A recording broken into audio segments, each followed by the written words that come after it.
everybody. It's been a crazy day. Can you hear me? Yes, we can hear you. Great, thank you. So I have started the live stream and I have started the recording. And so once everyone arrives, we're ready to begin. Great. Hello. Hey, Steve, how are you? Okay. So it looks like we have a lot of people already. We're missing Director Donner, it looks like, right? That's it? Yeah, he may be late. That's what I heard. Okay. I don't see Director Jex. Oh, I'm sorry. Yes, hello. Thank you. Is there a, without me having to look, is there a clock on this thing someplace? There isn't, is there? No. Watch.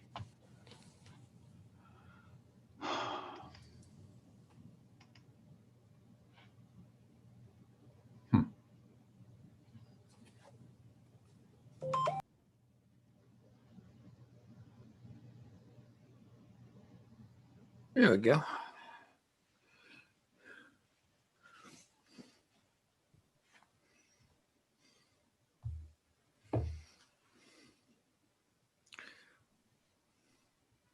So we're just waiting for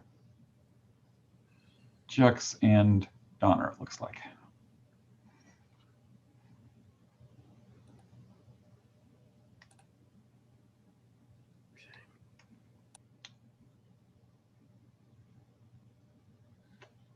There's my watch, okay.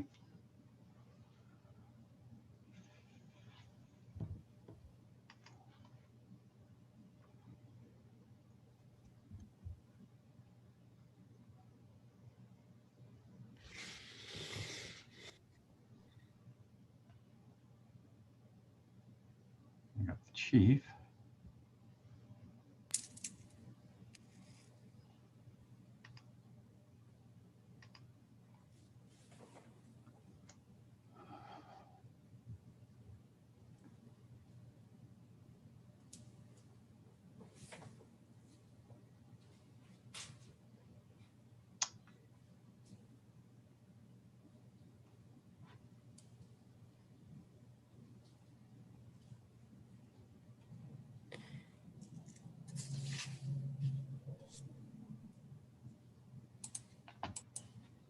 So I know Director Jex is attending. So let me just reach out to him and make sure he's not having difficulty signing in. Okay.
Low battery. Low battery. Low battery. We have Director Donner. Hello. Hey, Director Donner. Hello, everybody. Did it all go smoothly? No. Uh-oh. Yep. I'll be going back some other time. Uh-oh. Yeah. Well, that's too bad. Yep. It's all right. So it's a couple minutes after. Should we wait for Director Jex, or should we just get started?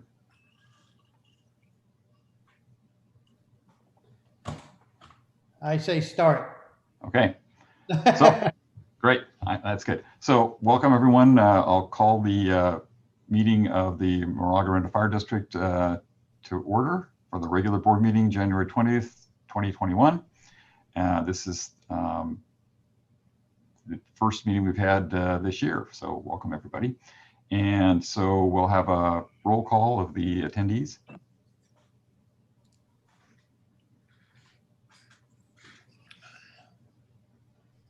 Are you? Yeah, so I'm sorry, I'm on the phone with Director Jex right now. Oh, no And problem. yeah, he'll be logging in one moment. Okay.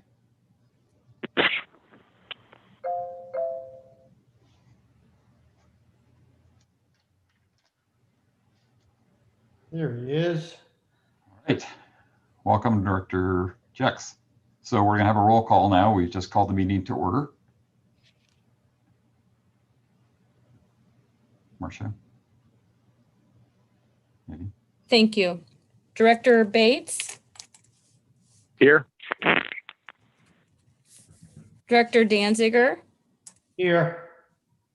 Director Donner, Here. Director Jex,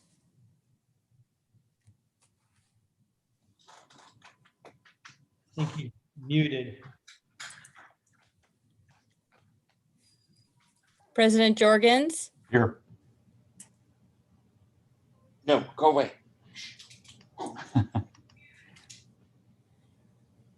so Director Jex is here. He's just muted. So Director Jex, if you could unmute yourself. Okay. Okay. Or Director is it- Jex is here. Okay, excellent. Okay, thank you. Meeting was at 6:30. Is that a change? Oh, well, there are two different meetings. We're having a meeting inside of a meeting here in a minute. Okay. It's a little change. So we're on to the agenda. So item 2.0 is opening public comment for the regular agenda items for the items 3.1 through 3.5. We do not have any hands raised and we have not received any written public comment. Okay, well, I will then close the public comment for the regular agenda items 3.1 through 3.5. And then we are going to be announcing we're going into a closed session, adjourning to go into a closed session of the regular board meeting. And the open session will begin at 7 p.m.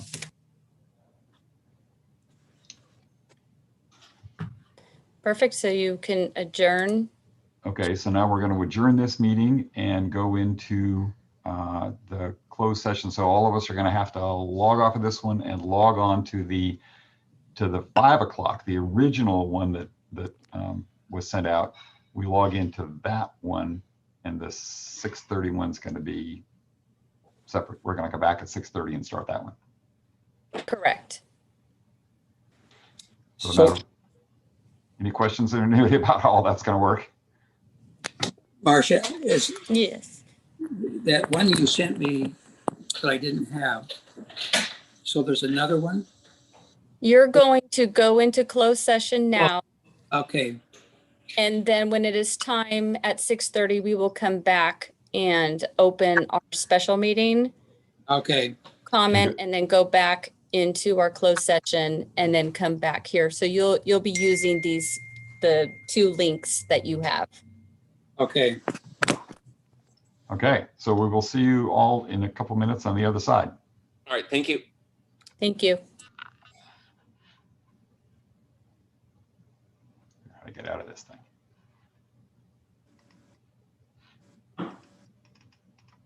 You just hit leave.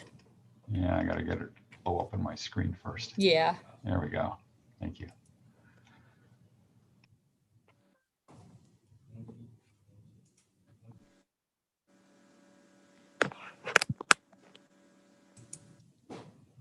So Director Jex, you need to leave this meeting and go into closed session.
Okay.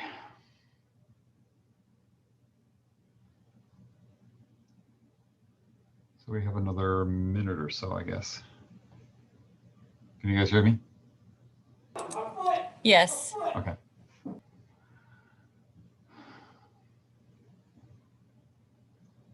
So can we put the next slide up? That's the slide about how we're coming back.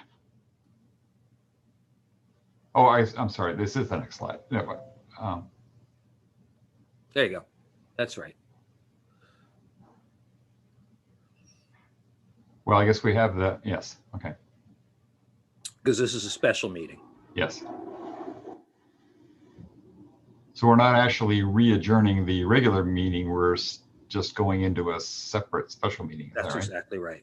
Okay. That's right.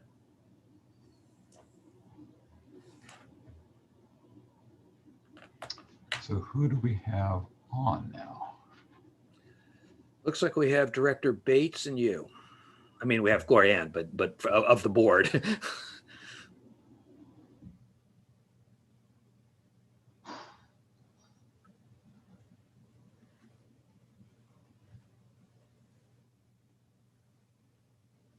Cheech is back.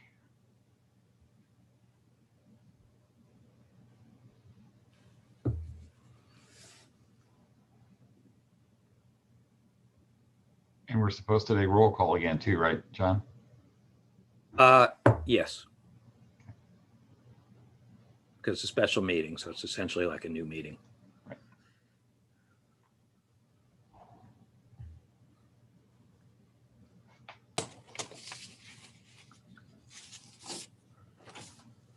We hope.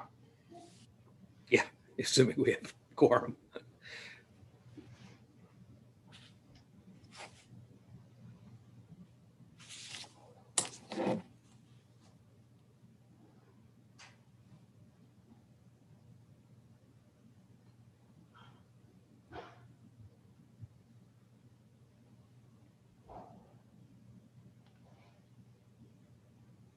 Marcia, can you send a text or something to everybody to make sure they know they got to log back in right now Yes, I On the- can. on the regular meeting link? Yes, I can. Thank you.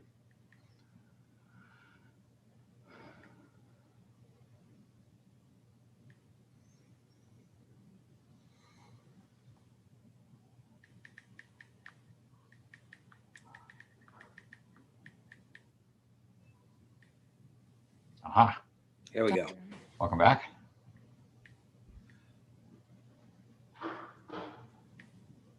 Getting close. I gotta figure out how to make this. So we are only missing Director Gansinger. Correct. And I texted him. Okay. We'll give him a minute. We have a quorum, so we could, if he doesn't come back in a minute, we can still go into closed session. So why don't I introduce it at least? So welcome to the Moraga-Orinda Fire District Special Board Meeting, January 20th, 2021. Looks like you just joined. It's 6:30 for our closed session. Do we have any, and the purpose of the closed session will be to discuss potential litigation. Do we have any public comment about the items? So let's first go ahead and take our roll Oh, I'm call. sorry. Thank you. We need to have a roll call. Director Bates, He's muted.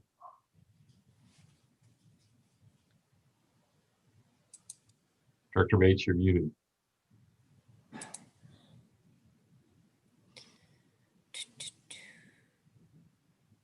let me just see if I can. It says connecting to audio, so maybe he's on now. Director Bates, are you back? Can you hear me now? How about now? Oh, there we got you now. Yes. Okay, good. Hey, I'm back. Yes, I'm here. Director Danziger, Here. Director Donner, Here, Director Jex, He's muted also. John, you're muted Okay, here. President Jorgens. here. Okay, thank you. So we're calling to order the special meeting with a closed agenda item 3.1. Do we have any public comment on that agenda? We do not have any hands raised and we have not received any written public comment. Okay, so I will adjourn the public meeting and we will go into the closed session. And then we'll come back at 7 o'clock for the report from the special meeting and starting the regular meeting. we'll see y'all at 7. Thanks so much, everybody. Okay, bye. Marcia? Yes, We're coming back to the regular meeting at 7, right? Yeah. yes. Okay, so I want to make sure we're all clicking on the right link here. Okay, Marcia, I don't have the link for the You're- meeting right at 7. you're on You're it. gonna go back to the meeting you were just on. And then at 7, it is this link that you'll use. Okay, same link I'm on now. Yep. And then, yes, Thank you. Thank you. you're welcome. Thank you, Marcia. Oopsie. There's my arm mouse. Okay, I'm gonna go take a nap.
Hi, Director Jex.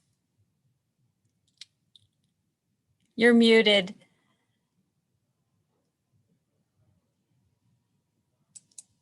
How about now? Try now. Okay, So I have you're on here twice. So I'm gonna exit. Are you on two different computers? no, well, let's see. Yes, I'm on my, So you need to leave one of those meetings.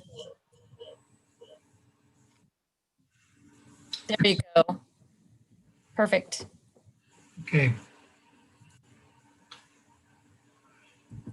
Somehow I got mixed up on these meetings today.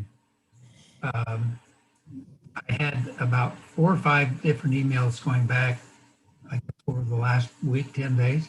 Somehow I read in one of them, and it stuck in my mind that the meeting was at 6:30, the close, and then the regular meeting.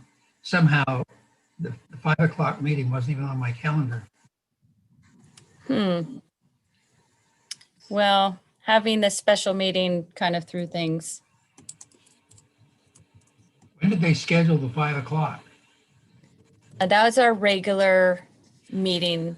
So that's been scheduled. Oh, and so then they scheduled another special meeting at 6:30 to discuss. Yeah, the regular board meeting was scheduled at 5, and then the special board meeting was scheduled at 6:30.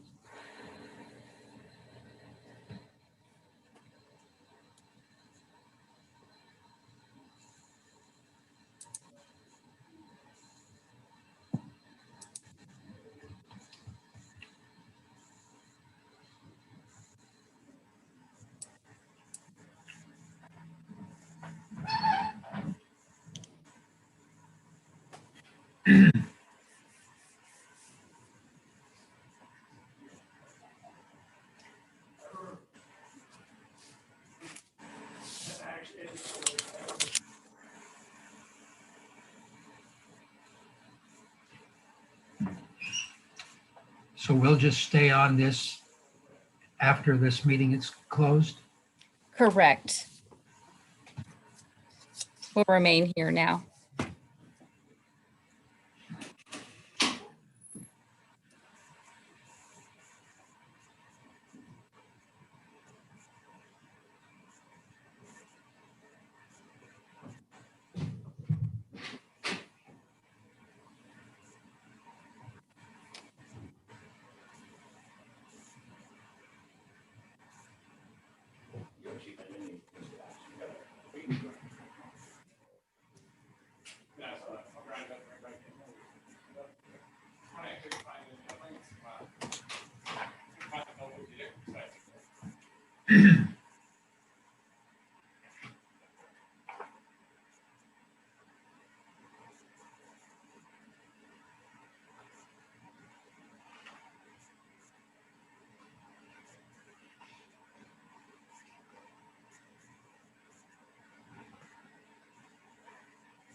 Okay, can you all hear me? Yes. Excellent. Yep. So, We are waiting for Director Donner. Donner, yep, okay. He's got another couple minutes. Can you all hear me? Yes, loud and clear. Great. Thank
we go.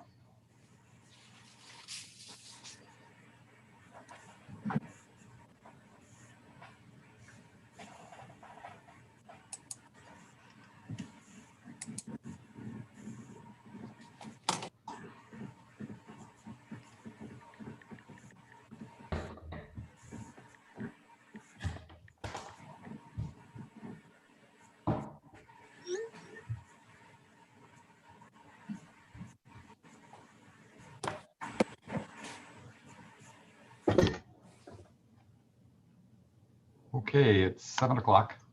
I'm going to call the meeting back to order, call the special meeting that we just had back to order, and do a roll call. Director Bates, Here? Director Danziger, Here. Director Donner. I'm sure he'll be here shortly. Okay. Director Jex, Here. President Jorgens. Here. Okay, so we want to report out on the closed session action that we just had. Oh, shall we include Director Donner now? Yes, so it is 7:02. You're on mute. We just need you to say here. There you go. Here. Good. Thank Okay. you. So we're reporting out that the only reportable action is that for ordinance 20-04, we're going to be holding a special board meeting on this coming Friday at 4 o'clock in the afternoon to adopt potential changes to that ordinance. That is the only item on that report that we have. The special meeting notice will be posted tomorrow on our website with a link to the agenda and the Zoom link to the meeting. So the packet will be ready by tomorrow at 4. Okay. On to item 6. So we're now going to open to public comment on items that are not on the special meeting agenda.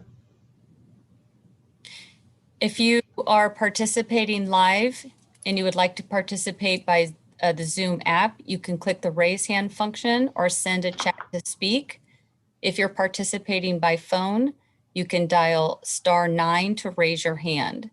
Staff will unmute participants to allow comment. Participants will be unmuted in the order of hands raised. You can also send a written comment to info@mofd.org. We do not have any hands raised and we have not received any written public comment. Okay, so I will close the public comment for any items that were not on the special meeting agenda. And with that, we would like to adjourn the meeting. So do I hear a motion to adjourn the special meeting? Yes, so move. Second. Okay. Do we have to do this as a, can we just do it all in favor aye and not when things aren't? Is that okay, John? Fine. Okay, so all in favor? So because we're on the teleconference. Oh, they don't let that happen? Correct. It has Oh. to be by roll call, Okay. unfortunately. No problem. So roll call vote then. So I had a motion by Jackson, seconded by Danziger. Director Bates, Aye. Director Danziger, Aye. Director Donner, Yes. Director Jex, Yes. President Jorgens. Yes. Okay, so the meeting, the special meeting of the Board of Directors of the Moraga-Orinda Fire District is now adjourned.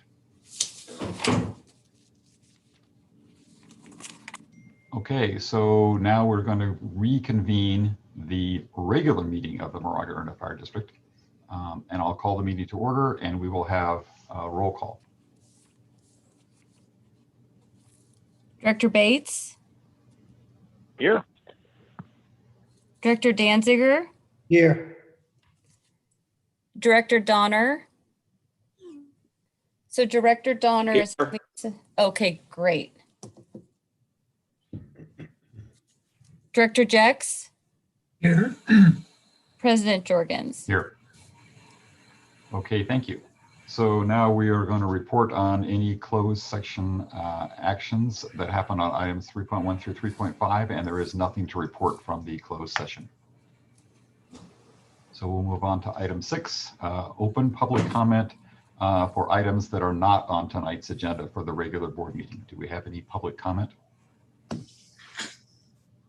We have not received any written public comment, and we do not have any hands raised. And just so something that's different this year is that we found out we don't have to wait a minute for public comment. If there are comments that come in a little bit late or something, we will certainly go back and address that, but we're not going to have everybody wait for the minute each time. So that's a new item on our way we're doing business. Okay, so if there is no public comment, I will close the public comment period. And we'll go on to public hearing for item 7.1, which is proposed revisions to the schedule of fees for the district services. Good evening, directors. The fire marshal, we're double booked tonight. The fire marshal is giving a presentation to the Campo Lindo HOA. Will be joining us later this evening when he is done. I'll be presenting item 7.1. For background, in 2013, the district established a new fee structure based on the results of an independent fee study analysis and in-house comparable agency survey. The fee schedule resolution includes a provision for an annual modification to fees based on the consumer price index. The board instructed staff to continue developing the fee structure or services and reflect the true cost of providing those services for revenue cycle improvement to the district. The consumer price index for all urban consumers, San Francisco, Oakland, Hayward, California region, increased 1.1% effective October 2020. In addition, new services are provided for singular permitted activities and fire alarm communication systems. The cost of providing those new services have been added to the fee schedule and are listed below. Staff recommends adoption of Resolution 21-01, which is attachment A to this report, adopting the new fee schedule for 2021 based on the 1.1% CPI increase and proposed new fees effective January 21st, 2021 as follows. Staff has also increased the cost of the following fees to ensure we are recovering our costs. Due to COVID-19, the request for tent permits has increased. With the numerous requests we have handled, staff has been able to accurately evaluate the true amount of time and cost of inspections and plan reviews for tent permits.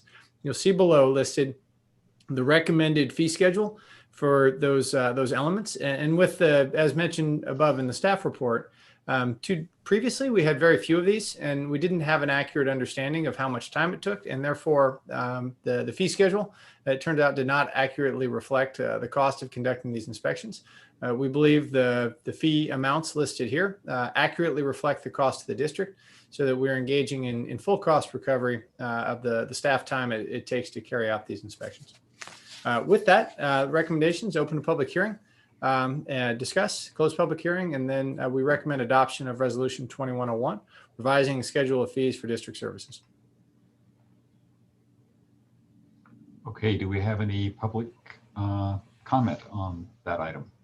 We do not have any hands raised, and we have not received any written public comment. Okay, so I will close the public comment period for that. Do we have any board questions or comments on that? Yes, this is Director Danziger. Chief, could you just explain just briefly what's involved in an inspection for a tent, an average size tent? And I assume these are the kind of tents that we're seeing as a result of COVID, like at some of the healthcare facilities and such. Yes, sir. So in the fire service, there's a long history of concern about tents and canopies and fires that date back to a number of catastrophic loss of life fires associated with circus tents back in the 1800s. So this is an area in which the fire service has a long history, and as a result of that, the best practices and requirements associated with tents are really well developed. And so the thought many people have is it's just a tent, right? But when you start using a tent, which is typically constructed of some sort of a nylon or vinyl, which is very hard, if not impossible, to fireproof, and it is set up sort of in an irregular manner. So things like pathways to the exit, electrical wiring, and so forth, all have a temporary nature and can be moved around. So it's ensuring that the tenets of the fire code as they relate to temporary tent structures are being followed, having to do with electrical, with fire suppression systems, specifically extinguishers, and then exit pathways, and both marking and maintenance of those pathways to allow them to be exited, as well as proximity to regular structures and concerns about a fire that could start in or on a tent, communicating to existing structures in a way that existing automatic fire protection systems are not designed to overcome. Typically, you don't see high fire loading up against the outside of a building.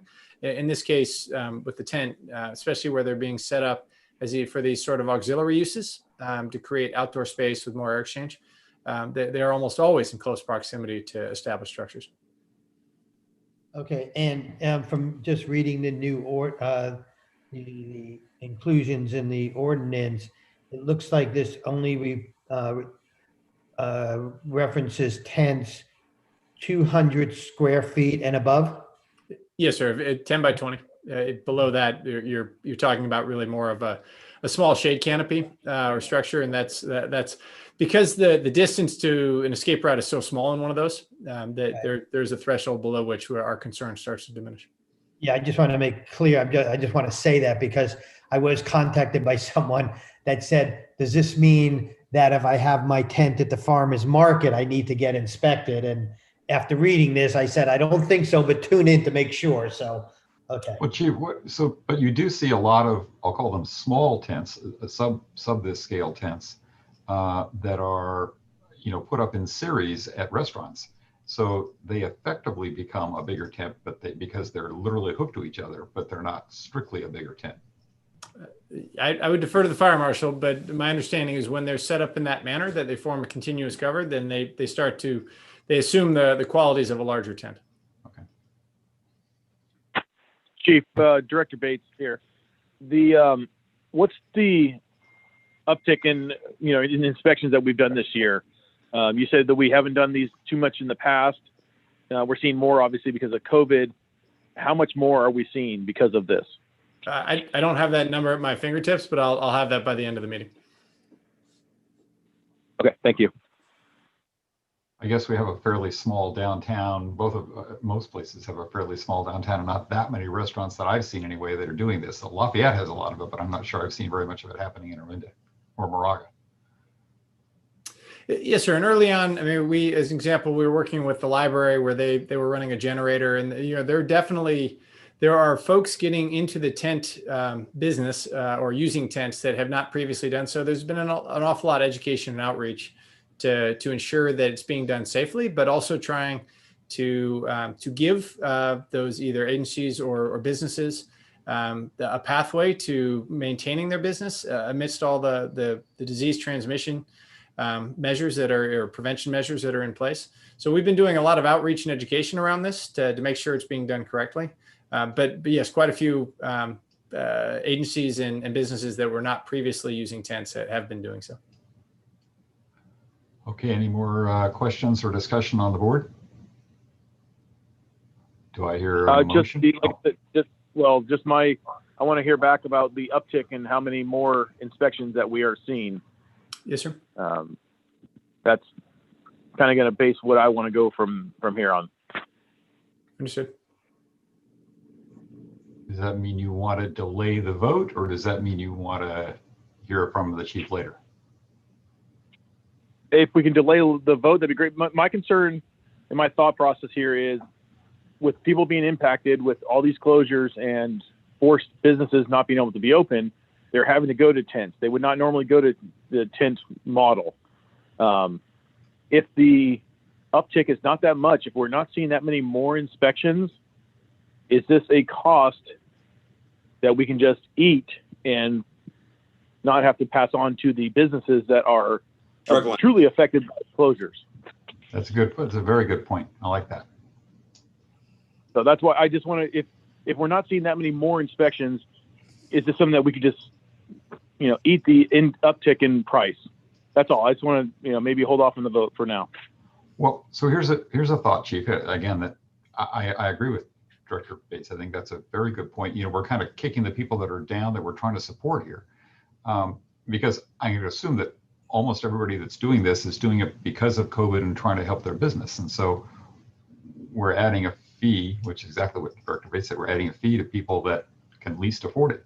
So why, this seems like something to me that we could easily not increase, maybe even waive, as a matter of fact.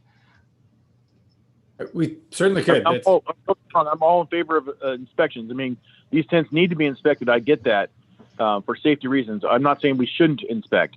It's just, it's the fee. And yes, George, Director George, yeah, that's where I'm going with that.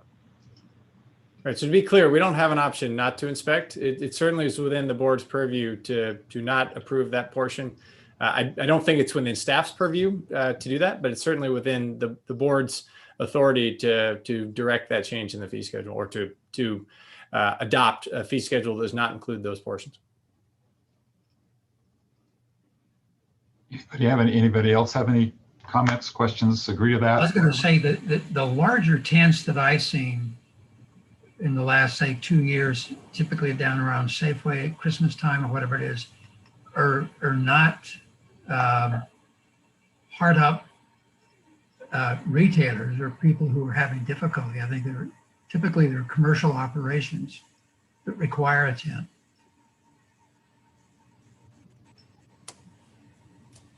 Well, I hate to get too technical about it, but I guess I would say that why don't we waive it for existing business, people that are modifying their existing business to accommodate the COVID. I defer to council, but I'm not sure we can make a distinction with regard to levying fees on something like that. Well, we choose to waive fees on a regular basis for ambulance people who live here, for example. Yeah, but I think that's a little different. You need to kind of have a rational, generally speaking, fees have to be across the board. I mean, that's the normal rule. Well, in this case, it would be fees across the board, except for businesses that are resident in the district, which is exactly how we break them out for people who need ambulance service. I'd have to take a look at that. Well, we could just waive it for now. Why don't we just put a temporary, 1 year waiver on those tent fees? That won't miss it. We still have to inspect them, but we don't have to pay the fee. So let me just understand the parameters of what you'd be waiving. Is it all tents then? All tent inspections, I should say. That would be what I would say, but obviously I'm just one person. Steve, do you have any idea, or is Gloria Ann on how much revenue we got last fiscal year for tents inspections? I don't have that at my fingertips. I defer to Gloria Ann, but I would be surprised if she could pull that out quickly.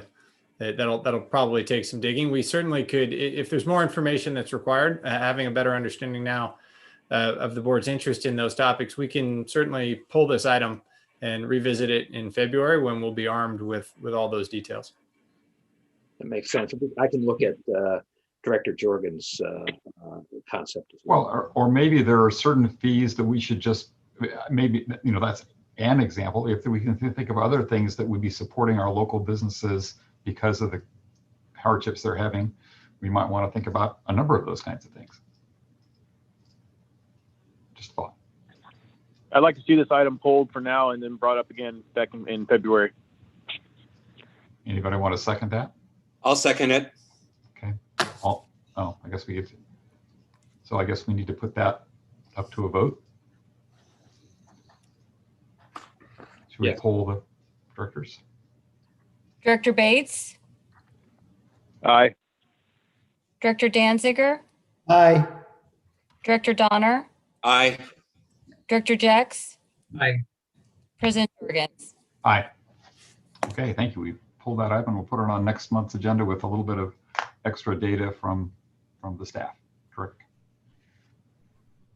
So now the next item is the consent agenda, items 8.1 through 8.5. Do we have any comments? I'd like to pull 8.3 from that. Okay. Anything else anybody wants to pull? Okay, shall we, we'll pull 8.3. Do I hear a motion to approve 8.1, 8.2, 8.4, and 8.5? I'll make a motion, Director Danziger. Second that. I don't know which one came in first. Who second? Repeat Jack. second. Okay, thank you. Director Bailey? Okay. So I guess Aye. we're going to deal with, oh yes, sorry. Director Danziger? Aye. Director Donner? Aye. Director Jex? Aye. President Jorgens? Aye. Okay, Director Danziger. 8.3, yes, I just wanted to ask about an item that is on the first page of the check register. It's an item regarding repair to engine 42 for $11,613.74. Yes, sir. Engine 42 was involved in, it struck an object while it was deployed on the August complex fire back over the summer. Often in a wildland setting, you're talking about large engines in small spaces, and it struck something, and that was repair of the cabinets and the cabinet door for the area where the impact occurred. And so my question is, was that a reimbursable cost? No, sir. No. And is, so I just want to ask the question. So when we deploy to those type of incidents outside of our district and an event like this happens, not reimbursable, huh? It depends on the incident. If the comp claims unit and ground support determine that the damage was sustained while actively fighting fire, then that generates an S number, and they either repair it at site or it's reimbursable when you return. If it's anything other than that, typically they will deny the S number, and or for normal wear and tear items, they'll deny the S number, and then it is the district owning the agency owning the vehicle is responsible for the repair. And in this case, they denied the S number, and we were responsible for the repair. Did we have insurance that covered it or no? Gloria, I don't know. Was this covered Yeah. by FISA? Yes, it was. The claim was submitted to insurance and the district was reimbursed less a $5,000 deductible. Okay, good. Thank you. That was my question. So how do we account for that in, when we have all the strike team numbers and the, we get the revenue and the overtime and the equipment reimbursement and all that? Do we subtract that cost from all of that? Yes, sir. That's a discussion. It's a continuing, evolving discussion about how we break out that information. It really goes to the strike team revenue, the full suite of strike team revenue, right? Salary, which is passed through, the administrative handling charge, which is not passed through, and then the vehicle charges, which really ought to be, I believe, used as a future payment towards vehicle replacement, given that they're literally in exchange for the wear and tear of the vehicles accrue while they're deployed. That is a work in progress. We don't have that yet, but we will in the near future, so that we're able to give an itemized presentation of everything that is generated, because strike team revenue, all with those component parts, it is the single largest variable in our annual budget. If you look at 2019, where we generated about $130,000 in district revenue out of that, versus this year, where it's more like 1.4 million, there's a significant variability from year over year. And one of the pieces that should be appropriately tracked and appropriately separated is the full cost of those deployments, and that includes repairing damage done to the vehicles, as well as the full revenue, one-time revenue, and specifically segmenting out the vehicle charges. I believe makes sense, and would set the board up for a future decision to assign the vehicle charges to capital, where it would go toward future vehicle replacement. Okay. Anyone else have any questions, comments on the voucher? I have one more. Okay. One more regarding the the furnace repair at Station 41. It was about $11,500 total. Was that just a repair or is that actually a new furnace? It was a replacement. The determination was the repair of the old one was a cracked heat exchanger causing carbon monoxide to be released into the app So and then the app has to be climate controlled because of the for heat. We don't cool it, but for heat because of the NARCs and the other sensitive medications that are stored on the medic unit and the engines. Okay, thank you. It's an old station. It's an ongoing discussion about the cost of an old station, and that it's got some miles on it. Yeah. All right. Any other comments? Do I hear a motion to approve item 8.3? I so move. I'll second. Second. So Director Jeck's motion and Danziger second. So let's have a roll call vote. Director Bates? Aye. Director Danziger? Aye. Director Donner? Aye. Director Jex? Aye. President Jorgens? Yes. And then we can open the comment for these items. Okay. Do we have any public comment on 8.1 through 8.5? We have not received any written public comments and we do not have any hands raised. Okay, I will then close the public comment on items 8.1 through 8.5. Oh, I do have one hand raised. I'm sorry. Okay. I am unmuting Miramani Gardens HOA.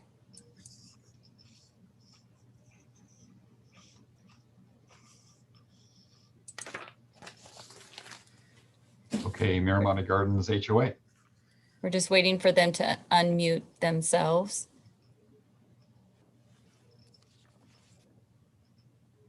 Okay.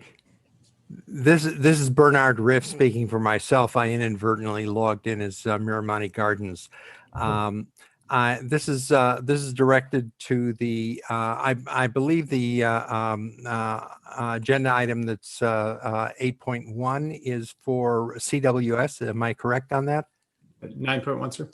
Oh, that's 9.1. Okay, that was the item I wanted to address. I'm sorry. I will lower my hand then. Okay, we'll see you in a minute then, probably. Okay. Okay, so we already had our deliberation. So the regular agenda item, actually, it's actually that right now. So you can get yourself off mute and well, I guess we have to have the presentation and then the public comment. Yes, I'm going to promote our guest.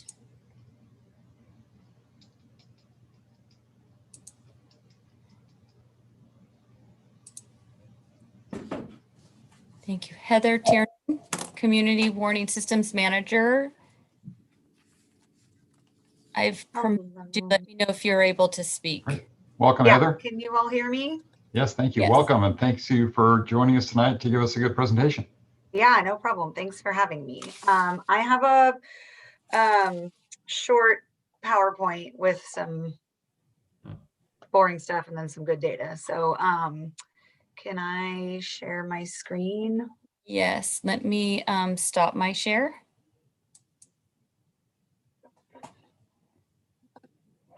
And let me know if you have the ability to share right now. Yeah, it looks like it's working. Great. Can you all see that? You guys are all wizards. I'm impressed. We do a lot of this type of stuff. Okay, so I manage the community warning system. This system is the official emergency alert and warning system for the county. It's housed at the sheriff's office, but it's available to all jurisdictions within the county. And I'm gonna just talk a little bit today, quick overview, kind of getting a little bit more specific to obviously Moraga-Orinda and some of our public safety power shutoff response and planning initiatives. So first, I just wanted to review the activation request process for the system. So as you can see, there's a fire, for example, or any other type of emergency, but there's an emergency that happens, and then the incident commander, whether it be law or fire or health or whoever is an actual incident commander out in the field, will request a CWS activation. via their agency dispatch. Their dispatch center relays that request to the sheriff's office dispatch, who then calls our on-call duty officer, which is usually myself or other CWS staff. And then that duty officer who's on call contacts the incident commander directly. Now, we are sticklers to the law out there in Moraga and Orinda. So we have a little bit of another step of making sure that that formal request comes from law instead of fire. But usually those entities are already, by the time we need to make that request, those entities are already working together. So I don't think that that really adds any time or any real meat to this request process. Why does it, I'm sorry, why does it have to come through? Technically in California, well, specifically for evacuations, law manages evacuations. So fire is there and they make the recommendation for where and when and all of that for evacuations. But since law is responsible for actually getting the people out of their houses and managing traffic and security and all of that, technically law manages evacuations. By state law, sir, law has the authority to order an evacuation and or close a public street. Fire does not. It also reduces the potential for confusion that by having the request for evacuations flow through law, we avoid the potential where the dispatch center or CWS will be getting conflicting evacuation requests from fire and law in an uncoordinated manner. Yeah. What if it's a refinery release and you don't want people to evacuate? You want to stay in their houses? Well, I mean, if that's the case, then technically health has the authority to issue those requests. But again, so, I mean, we can talk about all the different types of emergencies and kind of gearing this towards the public safety power shutoffs and the threats of fires that we usually have with those. Yeah, I mean, the processes for refinery activations and releases are it's a little different. But again, it typically doesn't affect this area. I don't think we have any of those here. Nope, not there. In Contra Costa County, but not where you guys are. So anyway, so the duty officer contacts the IC directly. It's important to keep that in mind. We need to talk to somebody on the scene. We don't just work through dispatch if at all avoidable. A lot of times when we get notified, these incidents are changing rapidly and we have some unique questions and information that we need to get to make sure that we can send an effective public messages like routes that are available or, you know, roads that are closed, ways that we want people to go, that we don't want people to go, if we even know that yet. Just a lot of some little details that we can get quickly, but it's a lot faster if we can deal with someone who's actually on the scene.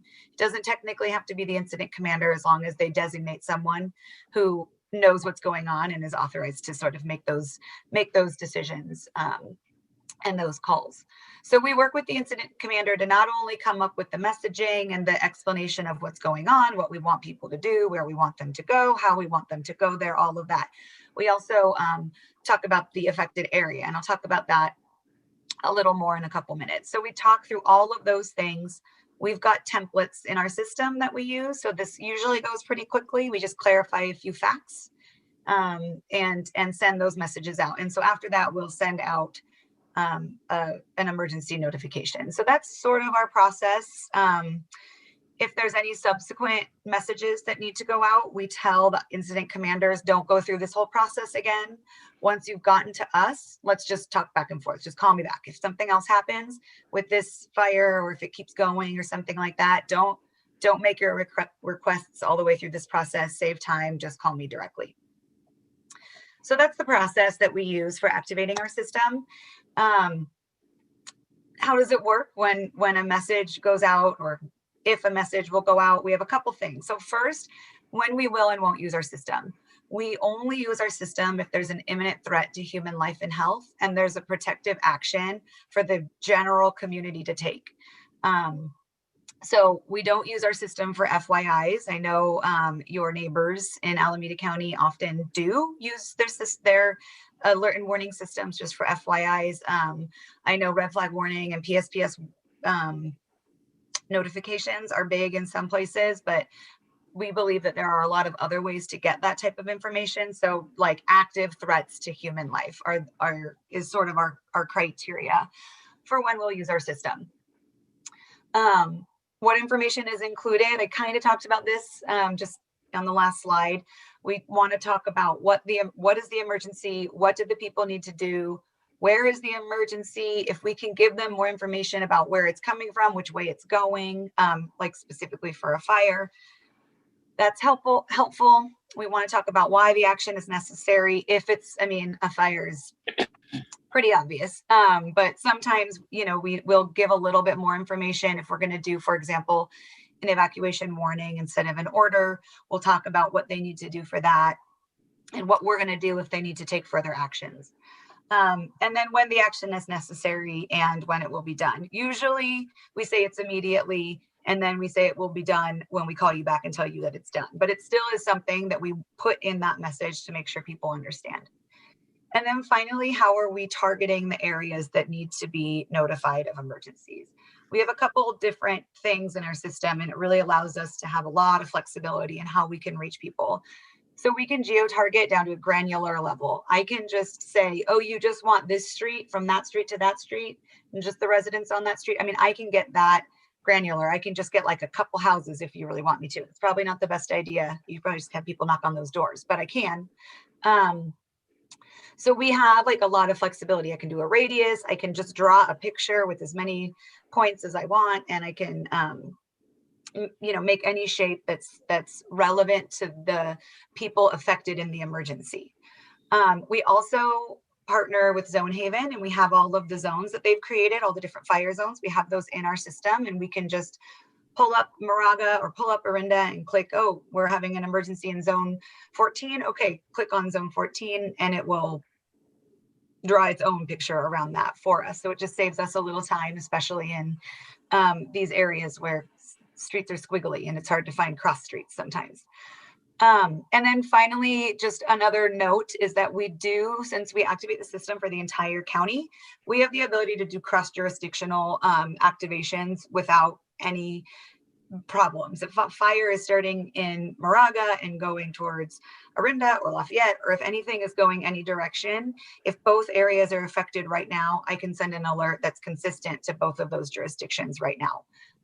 Again, we've done a lot of work out in the La Orinda area, so there's a lot of coordination between the different law agencies and fire agencies that are out there. And so, you know, we are pretty confident that we'll get the right message out and we can get it to everyone affected right away.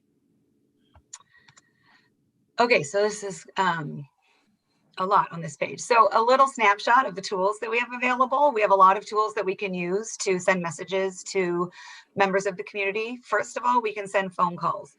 They're great. I mean, a lot of people are just used to that and they really want that. They want to hear someone talking to them. We can use the existing AT&T 911 database. We have access to that from AT&T since we're an emergency notification program. And then we can also send phone calls to other registered phone numbers. So if you have a VoIP line that's basically an internet line, it's not a traditional AT&T line, so that needs to be registered. Or if you have a cell phone, you can register that device there. I will note that phone calls are our slowest notification method, just because it takes time for those phone calls to get through the system and to have enough space. If we're calling 10,000 people at once, it takes a while for there to be enough space in the phone lines for, you know, it'll read the message to this batch and then the next batch and then the next batch. It's a good tool. People like it, but it is our slowest. We can also send text messages and emails to registered devices. Those are great because they're very fast. I know emails don't wake you up in the night, but when you get woken up by the phone call and it's the robot voice and you're freaking out and you don't remember what they say, you can just check your email and it's already there. So that's a really nice thing to have. We also have a public website that's dedicated to the community warning system. The front page is usually relatively blank, except for some registration buttons on the side. And if we have an activation, it takes over the front screen or the front page of our website. So it's really easy to see if there's an emergency. It's got the message and it has a map of the affected area. So if you think something's going on, it's a really good place to check because you can see, oh, maybe there is, but I'm not in that area. It's a really useful tool. And then we also utilize social media. We have Facebook and Twitter accounts. Those are Again, not going to wake you up in the night, but they're really good for sharing information with the media and just sort of getting that information out there, and just, you know, leveraging other people who see it, who can call someone and make sure they're okay. And then finally, we have the ability to activate FEMA level tools. So the iPause system, they manage the wireless emergency alerts. So that's the text-like message that makes a really loud sound on your phone, and then it's just a short message. We can activate that system. It's managed at the federal level, but we have authorization to activate it. We can activate the emergency alert system. We all know what that is on the TV and radio. And we can also activate National Weather Service weather radios. So we partner with them to activate weather radios if the emergency requires it. So we generally only use the emergency alert system and National Weather Service radios if the emergency is pretty large scale, or if there's other exigent things going on with that emergency. So for the emergency alert system, that goes out to the whole region. So if I activate that system for an emergency in Contra Costa County, the entire Bay Area will get that alert. Sort of similar with weather radios. They're supposed to be targeted to the county level, but it does bleed over quite a bit. And so if I activate something for a small area in Contra Costa County, it's going to go to the whole county, everyone who has weather radios and beyond, probably pretty significantly beyond. But if we need to use it, we need to use it. But that's why we just don't use it for like all of our alerts. It's just because it's a lot and we don't want people to get alert fatigue. And then another thing to note is that this is just one piece of our emergency response. And especially for evacuations, we do still rely on, you know, first responders out there doing door knocks, neighbors helping neighbors, and news reports. When someone says, oh, I heard about the evacuation from the news got it from us. So it still is, you know, one of our sort of extended tools that we use to help make sure that everyone who needs to know about an emergency knows about it. Okay, and then just since we talked about the tools that we do use, let's talk a little bit about the difference between some of these tools. Nixle is a tool that is really great, especially in our county for a lot of the nice to know situations. You can register for like a broad area to get text messages and emails, but it's really hard to separate when you use that for how you use that for some of these nice to know things, right? Like the road's closed, you can't go out this way, you have to go out this other way, or else you're going to be stuck in a gigantic traffic jam that you really want to know, but you're not going to die if you don't know it. So it's in this county, that's sort of how different local jurisdictions use Nixle. We don't use Nixle. We're only at the community warning system doing life safety emergency alerts. Again, our neighbors in Alameda, they use Nixle as their emergency alerting system. So there's a lot of alerts that come through on that. And then there's Nextdoor. We use Nextdoor at the community warning system for mostly for outreach and education. And then, but it's not, we don't consider that an emergency alerting tool because it's just an email. And again, we use that primarily for outreach and education. And then Facebook and Twitter, you know, there's a lot of people who get a lot of information on Facebook and Twitter, and we just want to remind people that you need to check some of these more official channels. Our stuff is on Facebook and Twitter, but if you see conflicting things on Facebook and Twitter, like if you see a post from us and then you see a post from people that you know or things like that, it's always best to go check those more official channels like the website or things like that. So we just like to give that little disclaimer because we know, again, since the Santa Rosa fires, there's been a lot more public notification systems pop up and be used for a lot of different things, but that's not necessarily what we use in this county. All right, so now we're talking a little bit more specifically about if we're in a public safety power shutoff or just kind of in general, but a lot of this is really geared towards that. So how will you wake me up in the night? This goes for both if there's a power outage and for everyone who says, well, I turn my phone off at night. So I say, if you turn your phone off at night and you have a family emergency, how are you going to find out about that family emergency? Are you just going to wait till the morning? Is that okay with you? Or are you going to, you know, hope that there's some other way that you can get that alert? So we really like to tell people, think about that. Sometimes you need to have your phone on at night, even if it's annoying. I say people should just get better friends if their friends are calling them all night long. So we have a couple solutions. First, just leave your phone on and really work with people to say like, hey, leave me alone. I'm done at night. You can also save our contact information in your phone and save it as an emergency bypass. So even if you put your phone on do not disturb, that phone number, it'll recognize that contact as one that's allowed to come through in the night. So your friends can't bother you, but we can get in and bother you. So you can save that phone number. And that's one way, but it still requires that your phone is on. It still requires that your phone isn't on silent. So that's just one thing that we try to really get through to people is that, I mean, especially during red flag warnings or if there's a public safety power shut off, just don't turn your phone off. Just risk too many notifications in the night. And then, so what if the cell signals go down? So we have a few things for that. So this year during our public safety power shutoffs, well, not this year, in 2020, we saw that most of the communication worked pretty well. We didn't get a lot of information about communication challenges during this more recent public safety power shutoff season. But we did during 2019, especially in the Lafayette area, there were some cell phone towers that went down and it did cause some communication issues. So if that is the case, we saw a couple things. First, when we did evacuation messages, our WIA messages, the wireless emergency alert, the annoying text message alerts, a lot of those still got out to people's phones who didn't have a signal. What we think happened there, since again, we're not in charge of that system, we just use it. What we think happened is that their phone had enough signal from a farther away tower, right? Theirs was down, but it had just enough signal from a farther away tower to get that piece of data. They're not going to have enough of a signal to like make a phone call, but just for this tower to push that piece of data at them, it was enough. So that's good to know, but not necessarily a complete alerting plan. So the other thing that we have is that we have, like I mentioned, the ability to activate National Weather Service radios. So like I said, we usually only do that if it's a large scale emergency because of the, implications and the reach of that tool. However, if we know that we're having like pretty significant communication challenges, it's something that we can use to sort of fight that. So we've encouraged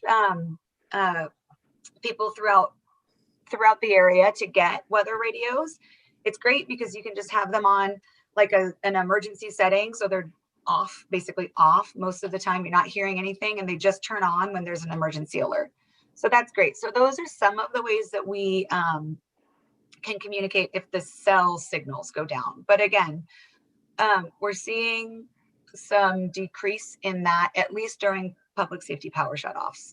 It's something that if there is an active fire that's starting to affect cell phone towers, that's something that we'll have to just work with fire personnel and law personnel to see if we need to do like pre-evacuations because we're not going to be able to communicate with them for longer. So should we just tell them now? So it's something that we, that type of stuff we work very closely with Orinda PD, Moraga PD, and MOFD. So those types of conversations are things that we can be ready for if an emergency is happening.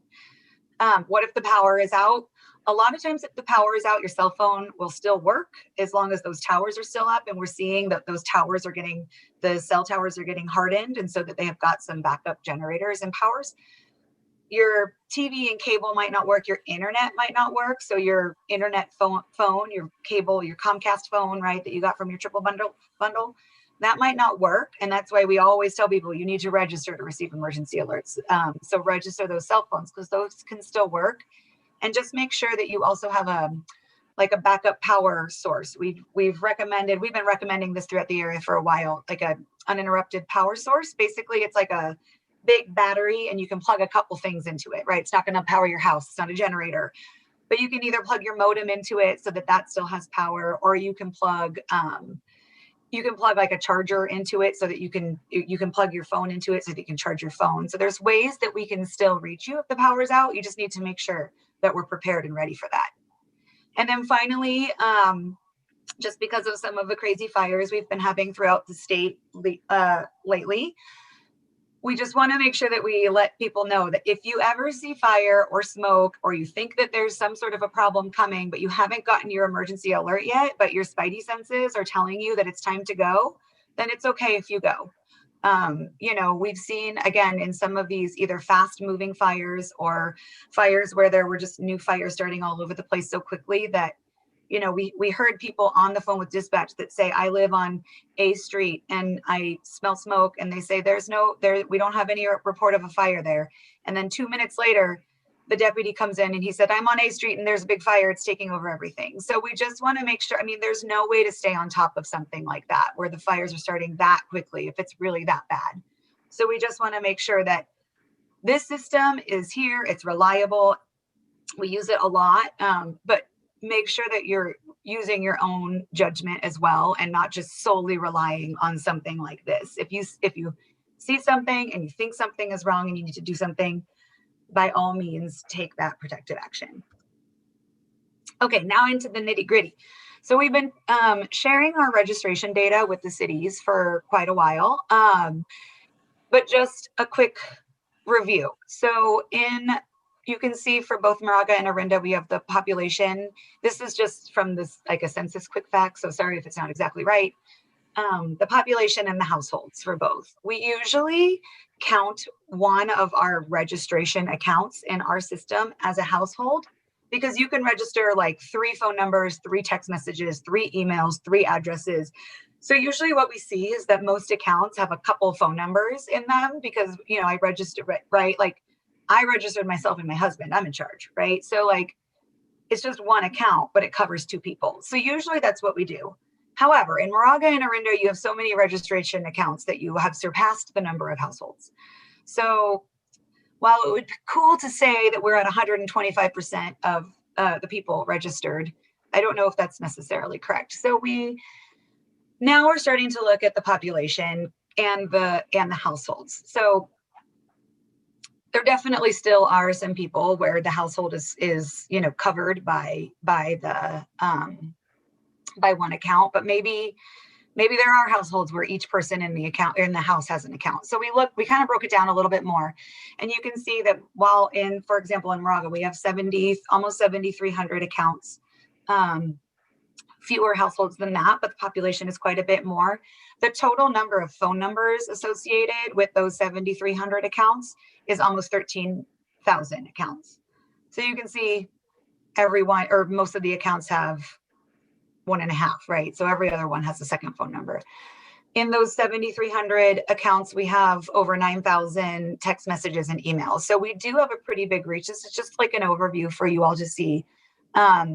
This area is one of our highest registration numbers, and we continue to get, you know, a lot of community interest, and we have like requests for our brochures and requests for information and presentations and stuff. So while we're already up there pretty high, you know, we're not going to be like jumping 1,000 anymore because we're already so high. We still are getting a lot of interest and engagement. So that is just a quick review of the numbers. I think that's all I have.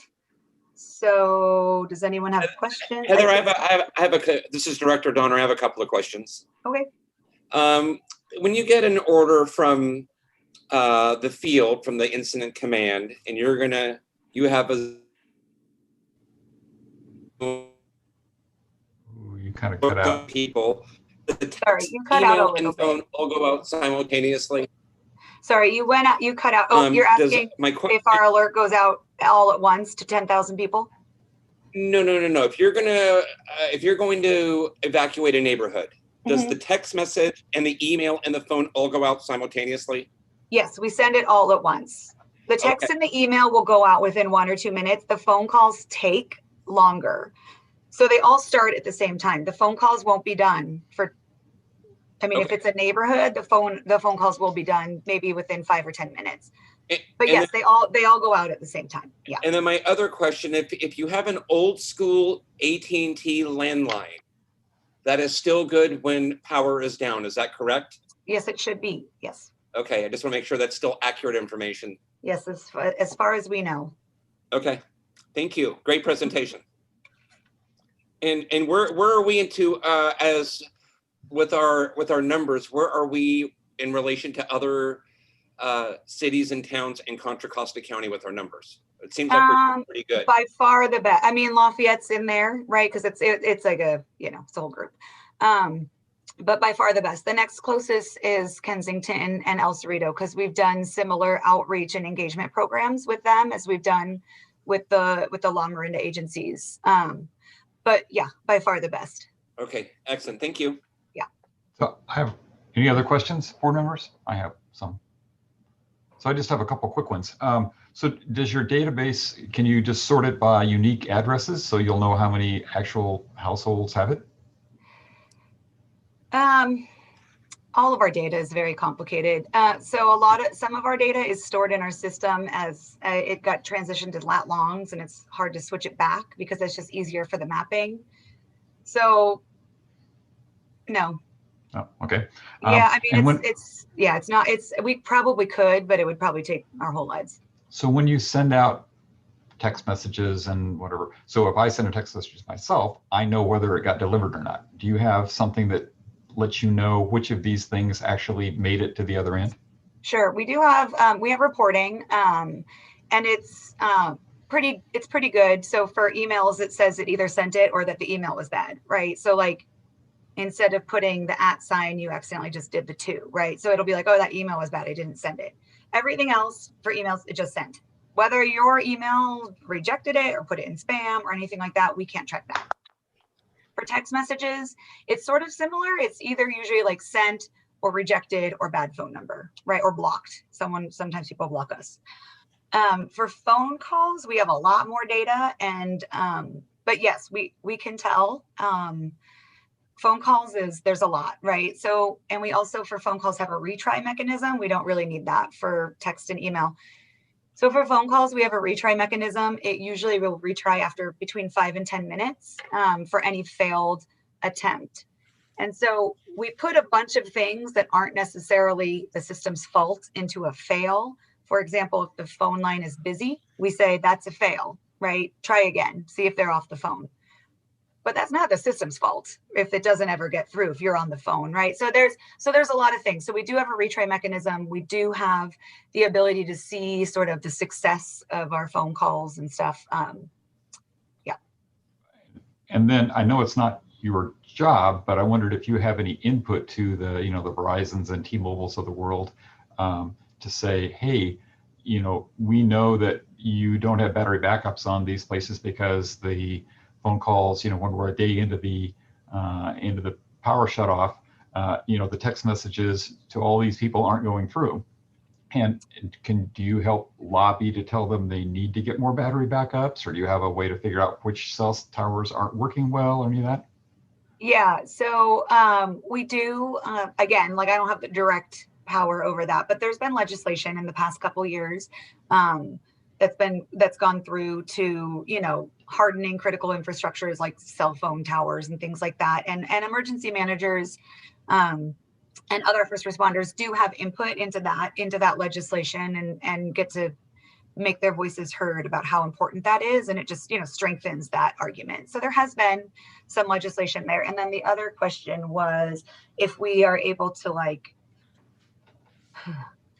me tell you, during the public safety power shutoffs a couple years ago, we got from Verizon, oh no, you're not going to have any outages. But then the Board of Supervisors got a list of towers that were going to go down. So we've had some, again, at least we have good communication with them. So that has been an issue in the past. This year, we didn't see any towers that I know of go down. And there has been some more encouragement and I think legislation in the pipeline for better communication with the locals by some of these big agencies. So I think it's kind of I think they're starting to harden it, so they're not going to need to do that communication as much, but they also are doing a little bit better communicate. It's getting better.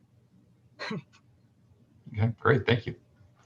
Well, that's been very, very helpful. I guess now we need to go on to, is there any more comment from the board? Questions? So now we go on to public comment about this agenda item 9.1. I think we had one.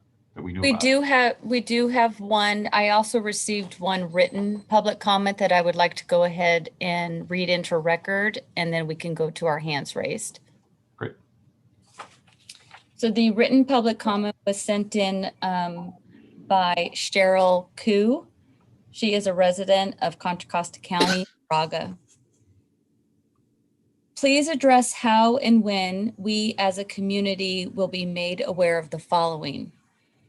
When will we as a community know what is going to be done about being able to receive an appropriate timely response on our cell phones by CWS for impending preparation to evacuate, warning to evacuate during a PSPS event, high fire, red flag, high wind warning? How and what can be done to make sure all zones and areas have the capability to have messages received via cell phones? In the meantime, should residents invest in radio devices? While the CWS Overview Committee is working on this, can our community and the MOFD have the usage of a high-low signal on their police and fire patrol cars to help let the public know that they may need to evacuate due to a fire? We are going to be dealing with the fire season getting longer, happening earlier due to continued drought and global warming patterns in California. In the meantime, we need a reliable system for evacuation warnings for the upcoming year. During the last PSPS red flag high wind warning shutoff, power lines were de-energized, and so were cable lines for internet access. Many in the La Miranda community, Orinda and Moraga, were not able to receive text notifications, updates, call out, or receive phone calls. I have heard that during the high wind and lightning event that triggered the Santa Cruz CZ complex fire, many residents there also did not receive CWS alerts to prepare to evacuate and or to evacuate the area due to the power being shut off. I appreciate knowing that there is a community warning system overview committee now established to work on this matter for our community in California. All right. Thank you. And then go ahead. We have the one hand raised, right? Yes.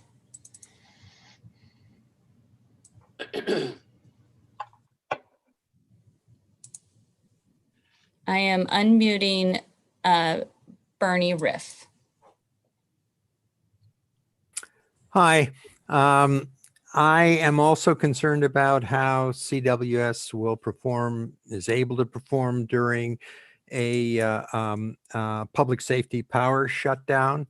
It would be helpful to understand whether they have some sort of power backup for their own system to ensure that even during a PSPS, they are able to send out a signal. And also, I'm wondering what information the speaker can provide with respect to the legislation that has been passed. What are the requirements for the cell phone providers at this point to have emergency backup or generators for their cell towers, and also for the internet service providers? Is there any legislation that requires that they provide service during power shutdowns? Thank you.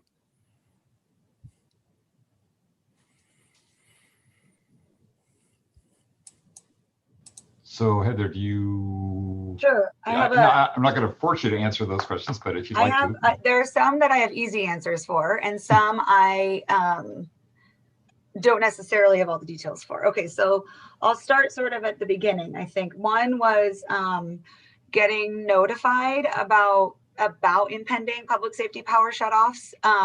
So again, like I mentioned, we don't send emergency alerts for warnings that something could happen that could trigger an emergency. So I understand that that's not maybe necessarily the most popular decision right now in Contra Costa County about sending alerts that public safety power shutoffs are coming.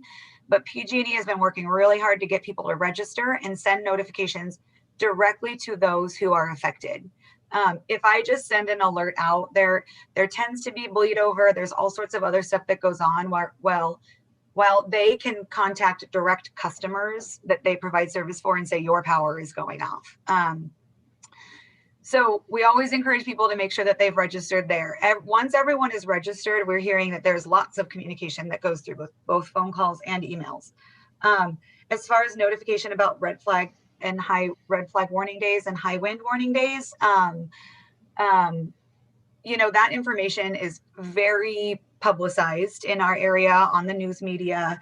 And then we just, on our website, we have links to the National Weather Service and the red flag warning pages to see what areas are in a red flag warning, if you're in a red flag warning. So we provide some ways for people to check that information, but we don't push that information out to the community. It's just sort of right now some of the policies and uses of our system. And then there was a question about making sure that cell phones can get alerts during public safety power shutoffs or just anytime the power's out, right?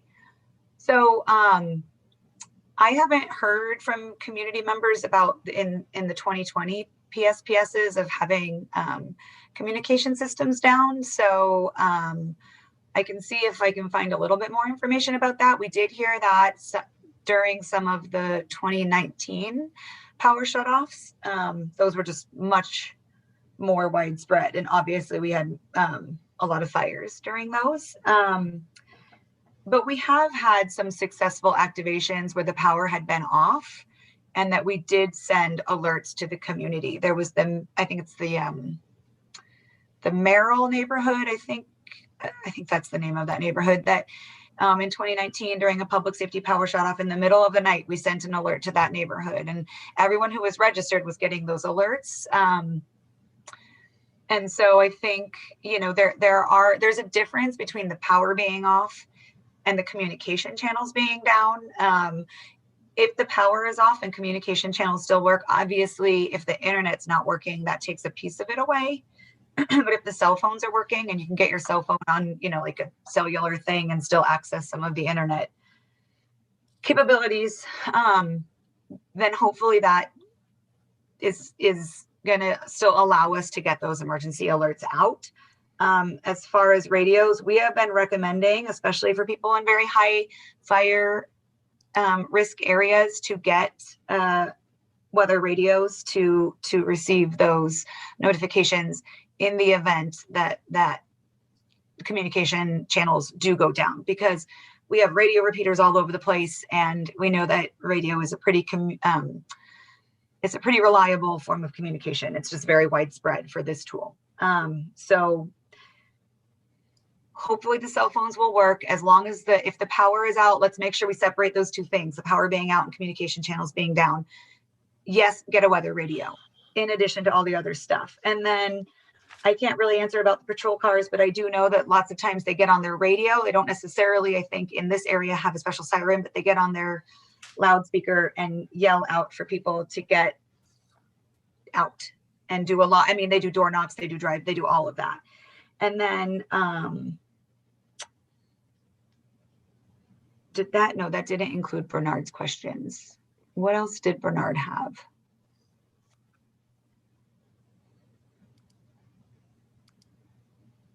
I can't remember. What other things am I missing from that?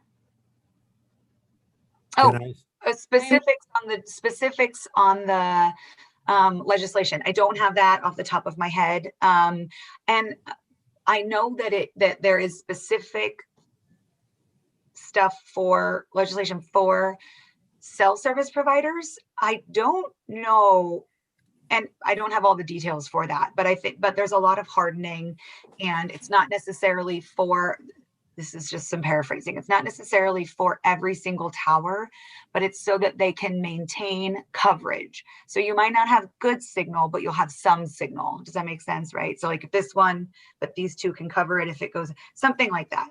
And then as far as other utilities like cable and internet, I don't know. I don't think that they were included in that, but I don't have that information right now. Okay, any other public input? Okay, so I'll close the public comment. Thank you so much, Heather, for spending your Wednesday evening with us.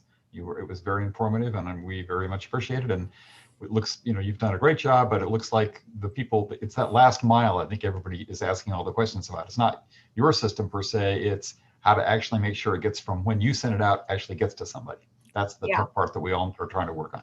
Yep. So Bernie Riff has re-raised his hand. We also have another hand raised. Okay. Bernie Riff, you are unmuted. You can. Oh, okay. The part of my question that wasn't answered is CWS itself. Can CWS send out messages end to end? Does it have backup power to do all that, to access its database and its software and send out these different alerts during a power outage? Yeah, the system, all of our software is web-based. So anywhere we go, as long as we have power and a signal. So luckily, none of us live in some of the common areas that have these PSPSs, but if someone was on call and they lived in that area and they didn't have power, we give the on-call to someone else. All we need, yeah. So it's a completely web-based program. There's no hard wiring or anything like that. We just go somewhere else that does have power. So web-based, so if the power goes out, well, if the internet goes out, even if the sheriff can know about it, but they can't tell anybody if the internet's down. Like all of the internet? Yeah. Yeah, I mean, it went down in LA during the earthquake that happened in 1980, whatever. Yeah. It all went down. So, I mean, a lot of that stuff has come a long way, and we just aren't seeing that as much anymore. We have some priority things for communication access, but we haven't seen just overall all of the internet going down. So that's not that's not a risk. We don't have our own backup internet system. Well, no, but okay. Yeah, I mean, if the whole entire internet in all of the Bay Area goes down, yeah, it's probably going to be a problem. I think the only thing I would say is that we know that Comcast, for example, we had the power went out in my neighborhood 2 days ago in the morning. Took Comcast 5 extra hours after PG&E turned the power back on to get their system back up. Sure. So we just, and again, that's just something where if I don't have internet at my house, I mean, we have hotspots on our phones where we have a signal, but we don't necessarily have our internet. We have multiple internet capabilities at the EOC, so we could just go into work. So, I mean, there's a lot of sort of workarounds for that at this point. Great. And then you said somebody else had their hand up, Marcia? Yes. So I am unmuting Jacob Irola.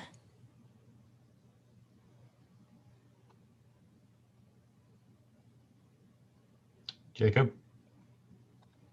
Accidental. We can hear you now. Accidental. Oh, he raised his hand accidentally. Okay. So we do not have any more hands raised. We have not received any written public comment. Great. So I'll close the public comment period, and thank you very much, Heather, again for all your time. Thank you. Thank you, Heather. Thank you, Heather. So now we go on to there's nothing for the board to deliberate in this, so it's information only. Correct. But now we go on to the regular agenda item 9.2, adopting resolution 21.02, which is for improving the investment policy for district funds. President Jorgens and members of the board, the district's investment policy requires annual review by the board. The policy has been reviewed by staff. No changes are recommended. Staff recommends the board adopt resolution 21-02, approving an investment policy for district funds. Okay, do we have any, says that next I'm going to do the public comment on that. So is there any public comment? We do not have any hands raised and we have not received any written public comment. Okay, I'm going to close the public comment period then. Do we have any board discussion on the topic? Okay, do I hear a motion then to approve the investment policy? I'll make a motion to adopt Resolution 21-02, resolution of the Board of Directors regarding approving an investment policy for district funds. Second the motion. Okay, thank you. So we have a motion and a second. Can we get a roll call vote, please? Director Bates, Aye. Director Danziger, Aye. Director Donner, Aye. Director Jex, Aye. President Jorgens. Aye. Okay, the motion is passes. So now we go to public comment on that same item. We did not have public comment on that item. So now we're on to item 9.3. 9.3, yes. Oops, I'm sorry, I was behind a page. So it's actually on an, oh, the local agency. And isn't that what we just did? That the other one was for an investment policy. That's what this says, 9.3. So are we on a 9.4? No? It's for a 9.3. That's for, Oh, the investment money is for local agency investment fund. Okay, sorry. yes, good. Yes. All right. Good evening, directors. Due to new board officers, it is necessary to update the officers authorized to deposit or withdraw monies with the local agency investment fund. The recommended resolution reflects the new board president and the new board treasurer. Staff recommends the board adopt resolution 21-03, authorizing investment of monies in local agency investment fund. Okay, do we have any public comment on this item 9.3? We do not have any hands raised and we have not received any written public comment. Okay, then I'll close the public comment on item 9.3. Do we have any board discussion? Do we hear a motion to approve item 9.3? Move we approve resolution number 2103. I'll second. Okay, can we have a roll call vote, please? Director Bates, Aye. Director Danziger, Aye. Director Donner, Aye. Director Jex, Aye. President Jorgens. Aye. So we've adopted resolution 2103, authorizing the investment of monies in local agency investment funds. Okay, regular agenda item 9.4, authorizing the acceptance of the Urban Area Security Initiative grant to develop a comprehensive evacuation support system and authorize capital projects, fund revenue, and expenditure budget adjustment increases in the amount of $300,000. Good evening, directors, and I believe relevant to the discussion from CWS. This item, the district's been awarded a grant as a subrecipient of the Urban Area Security Initiative, UASI, to Contra Costa County in the amount of $300,000. The purpose of the grant is to contract the development of comprehensive evacuation support system consistent of fire modeling, evacuation polygons, and an evacuation decision support tool. The project must be completed by terms of the grant by December 31st, 2021. Accepting the grant fund will require a modification to the budget. Capital Projects Fund budget adjustment is necessary to increase federal grant revenue to increase equipment expenditures in the amount of $300,000. For background, as Heather referenced, the La Morinda area is significantly ahead on both CWS signups and associated with that awareness of the need for evacuation preparedness and an underlying substrate of evacuation polygons or zones, which are critical to the rapid subdivision of a community in order to execute a prioritized and time-phased evacuation system. That's largely due to the ongoing multi-year and continuing efforts of our emergency preparedness manager, Dennis Rain, and our La Morinda CERT community, which have worked tirelessly on this issue. That in recognition of the best practices and the progress that we have made in the La Morinda area, in this endeavor, other surrounding counties, specifically Alameda County and San Mateo County, recently adopted and rolled out a similar system. In San Mateo County, It's been used on several real-world fires, to include the SCU complex last summer, and 2 nights ago in Santa Cruz County, they used that same system for the evacuations in Aptos on Monday during the wind event from 2 small fires that threatened homes there.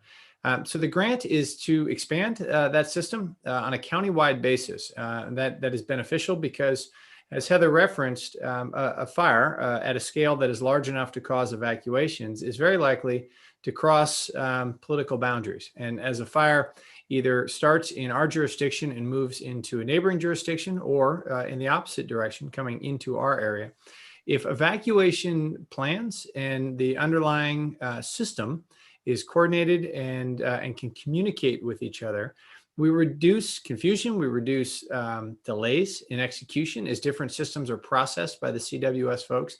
And I think most importantly, we reduce the likelihood that multiple evacuations will be executed independently, relying on the same surface street network, and that multiple agencies are putting people onto a roadway without an awareness of who else is doing that and what the implications are as far as traffic flow. This grant is designed to produce a countywide system that will bring the best practices that we currently have in place in the district.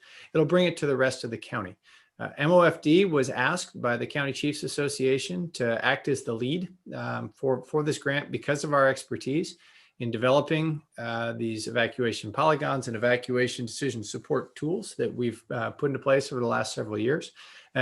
Since we have that expertise, it was deemed by the group that we would be best positioned to execute this grant. The work will obviously, if the board adopts this tonight, we'll go through an RFP process.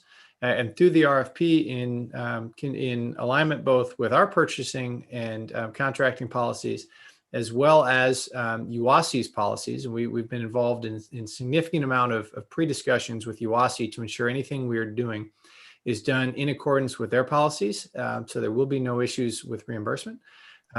After a vendor is selected, we would move forward with overseeing the execution of the development of a system by the vendor that would take the best practices that we currently have in place here and would be interoperable with surrounding counties that have similar systems. With that, I'd be happy to answer any questions from either the public or the board on this topic. What type of a contract are we talking about? Is it a software issue? Yes, sir. It's a development of software. So is this going to impact, other than Dennis Raines or whoever's going to be in charge of it, is it really going to take a lot of our staff time, or is it pretty much going to be we're going to sign a contract and let somebody else do a majority of the work? Yes, sir. There will certainly be some staff time associated with executing the RFP and the contracting process.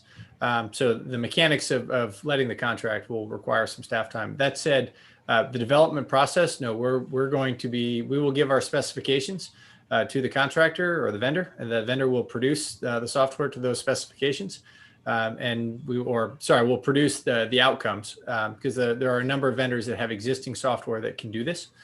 So they will run the zone production and the evacuation decision support pool production through their systems and produce the outputs that we need. So who will administer on an ongoing basis, manage the project? After it's done, implemented? Yes, sir. Yes, sir. That would after they're in place, then it would revert either to OES or to the jurisdiction that has the authority over that area. So just like we manage our zones now, either OES would do it on a countywide basis, or each jurisdiction would manage their own zones. Once you have the base, there's a significant amount of inputs to make those more relevant. That would all be the responsibility of each specific jurisdiction. Is there hardware associated with it? No, sir. No hardware. So you said we have to put more things into it after it gets done to make it applicable to us? Ours is already done, sir. Okay. So I'm going to open this then to public comment. Well, Chief, this is Director Donner. How is this different than Zone Haven? It potentially is not. Obviously, the output is the same. The RFP process would determine which vendor was selected. Okay. So we have not received any written public comment, and we do not have any hands raised. Okay, so I'll close this to public comment. Do we have any board questions, additional board questions? I don't have any question, but I just, this is a great opportunity and to be, to increase our potential here for evacuation support system is great. I would agree. And it's nice to be the one that's in charge of things, because then you get to have some influence on how it all works. Yeah. So good job, Chief. It's an informational packet. Oh, I guess actually we have to take a vote on this. So do I hear anybody that wants to move to adopt this? I'm Authorize sorry. this? I make a motion to authorize acceptance of the UASI grant to develop the comprehensive evacuation support system and authorize capital project fund revenue expenditure budget adjustment increase amount of $300,000. I'll second that. Yep. Can we have a roll call vote, please? Director Bates, Aye. Director Donner, Aye. Director Jex, Aye. Director Jorgens, Aye. You missed me. and Director Danziger. Aye. Okay. We do have a hand that just Oh. raised after we close public comment. Okay. We can hear that. So I've unmuted you to talk. McCullough? Yeah, I was just wondering what our match is on this grant. No match. That's it. Thank you. Okay, thank you. So that passes item 9.4, the acceptance, authorizing acceptance of the Urban Area Security Initiative grant to develop a comprehensive evacuation support system and authorize capital projects fund revenue and expenditure budget adjustment increases in the amount of $300,000 passes unanimously. And Fire Marshal Isaacs has raised his hand. My apologies, Marcia. No problem. Your apologies mean you didn't want to raise your hand, or? That's correct, sir. Okay. Great. So then the next item on the agenda, I think, is committee reports. Do we have any committee reports? I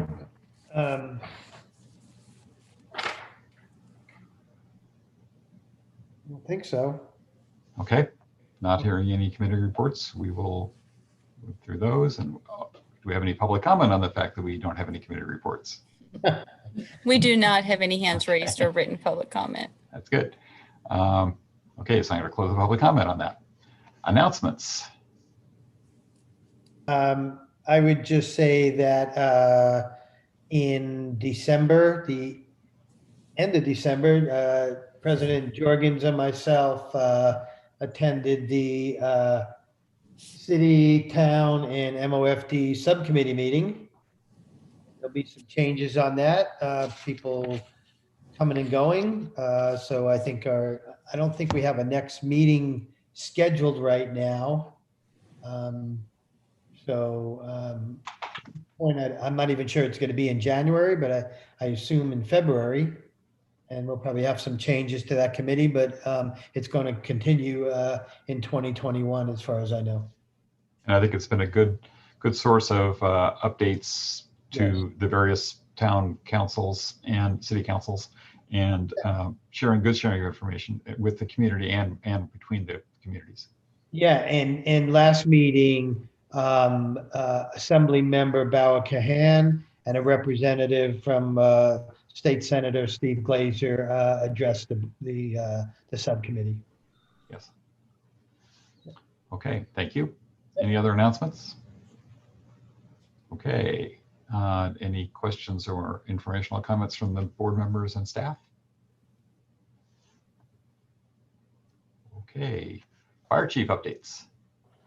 Good evening, directors. Unfortunately, Christine Russell had a family emergency, had to drop off.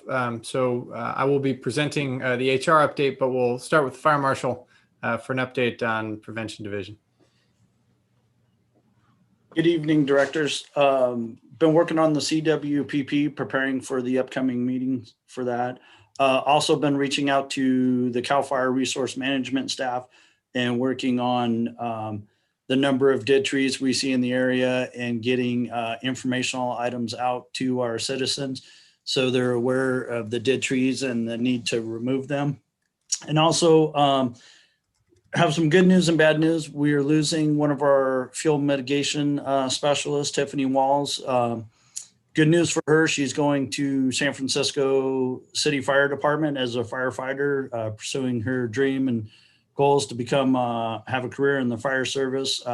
Tiffany has been a key member of our team and a huge part of our success in the chipping program and the fuels mitigation program.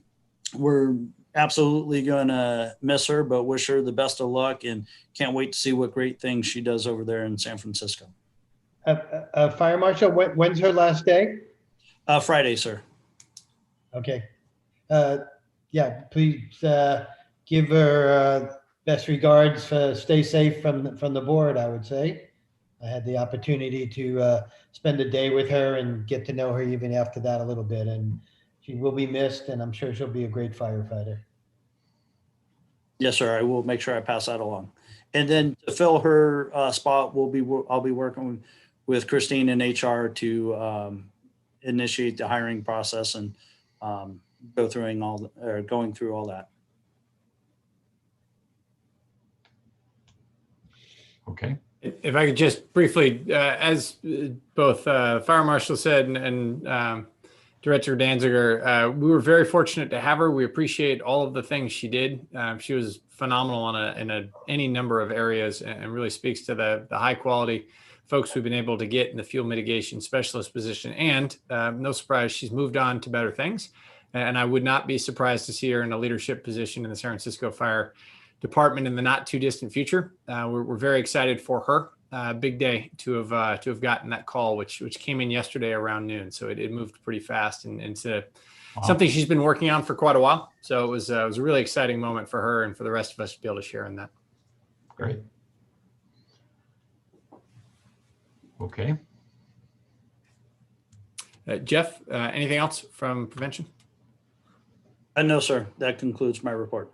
Okay, so as Jeff referenced, due to Tiffany's departure, we'll be moving forward with HR we have one remaining candidate on the list with whom we have scheduled an interview on Friday to move forward with hiring and then onboarding / training new fuel mitigation specialist as we move into what will soon be our very busy time of the year as we see demand for that service go up. And then as we shift into inspections and citations in the summer, making sure that the new member is spun up in time.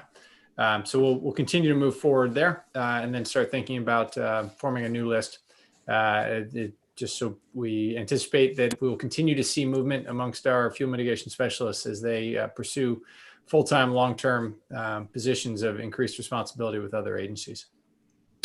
No other HR updates other than we're continuing to move forward with scheduling of annual physicals. So that's going forward, working with the providers amidst the COVID environment to ensure those are available. And then we continue to see members participating in the COVID vaccination process. And we should, the second shots begin later this week and into next week as we start to move forward with folks having had their second shots. In accordance with CDC guidance, however, having the shots does not change in any way our disease prevention protocols and enhanced hygiene and all the other steps we've been taking successfully since COVID began. So there won't be any measurable change. That we also are supporting the county-wide effort to increase vaccination. County Health is in the lead in that regard, but we've got folks supporting vaccination from a planning and staffing within the county. We also have 5 members deployed to Watsonville as part of the hospital support, where we've seen on a statewide basis, the California Fire Service has been pulled in, utilizing the training experience that our folks have in the provision of emergency care to augment the hospital staffs, where they've seen the lack of availability of travel nurses due to demand and the increase in hospital populations has severely tested the system. And firefighter paramedics and firefighter EMTs have been deployed throughout the state to support that. And we have 5 members out currently supporting that through the OES CFAA system, just like we do for wildfires.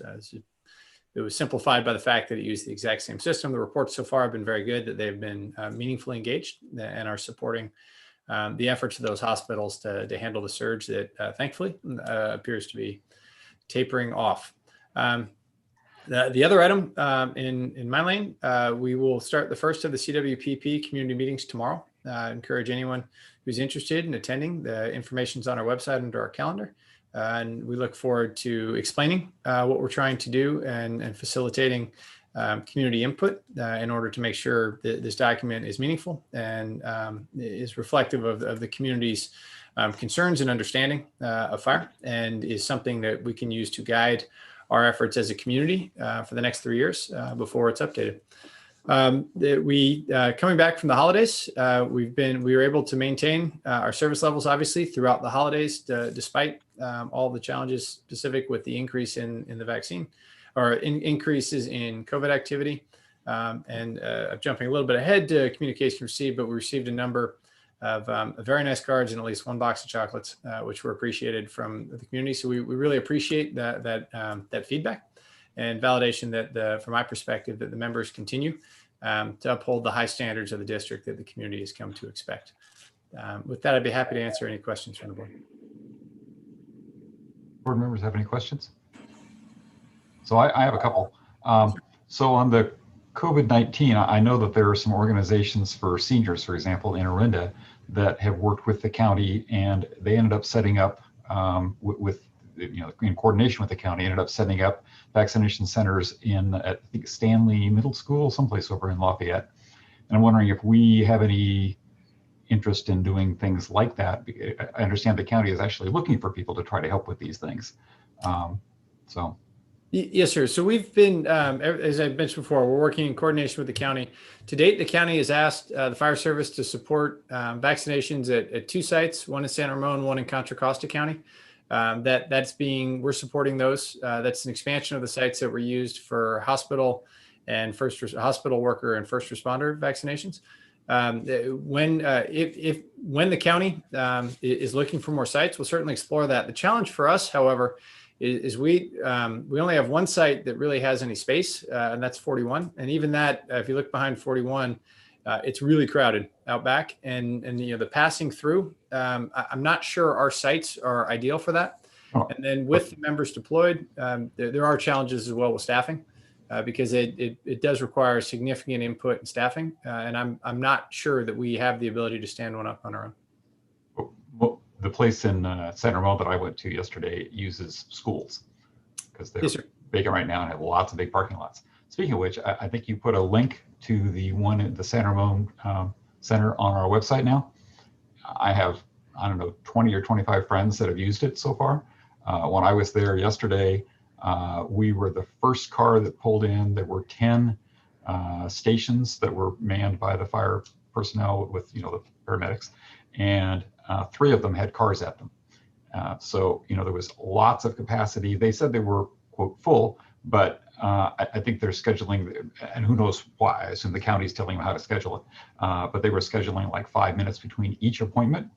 And so there was lots of excess capacity. I don't really have any more shots, but they certainly had lots of people there to be able to give the shots. So, and I've had a number of, the slots keep coming open. So even though they might turn you down, 5 minutes later, they might have more spots. I mean, lots more spots. I don't know how it keeps changing, but it's something that, there are a lot of people in the community that are anxious to have the information. So if we have a way to help communicate that link, I think it's a very different link than the county has. Because at the same time, I applied to the county and I heard back from them now 2 days later, and they said, thanks for sharing, we'll get back to you. And I've already had my shot. So, I would encourage, there seem to be a lot of, all over the country, because I got friends all over the country doing this, there appear to be a lot of doors into the same database, which is kind of strange. But they are not, I don't think, very coordinated. So, and it is also not only for people over 65, because when they have extra spots and they aren't giving out the vaccine, they open the door to more people. Yes, sir. I appreciate that. On our website under announcements, public service announcement vaccine update can be found on our homepage. There is a link. There are 2 links there. One is to request an appointment, and the other is for information about the about the COVID-19 vaccination in Contra Costa County, I would certainly encourage any community members who are interested in getting the shot to visit that, schedule an appointment. And exactly to your point, sir, this is evolving. It's dynamic. It's being rolled out fast. And first you're not to succeed, I would encourage folks to check back shortly thereafter as spots are regularly coming open. And our folks who have been out to be vaccinated have had the same experience, where the capacity exceeded the number of people who are coming through. And so there's certainly there are opportunities to get vaccinated. We encourage folks to take advantage of those. Thank you. Okay, do we have any public comment on any of this?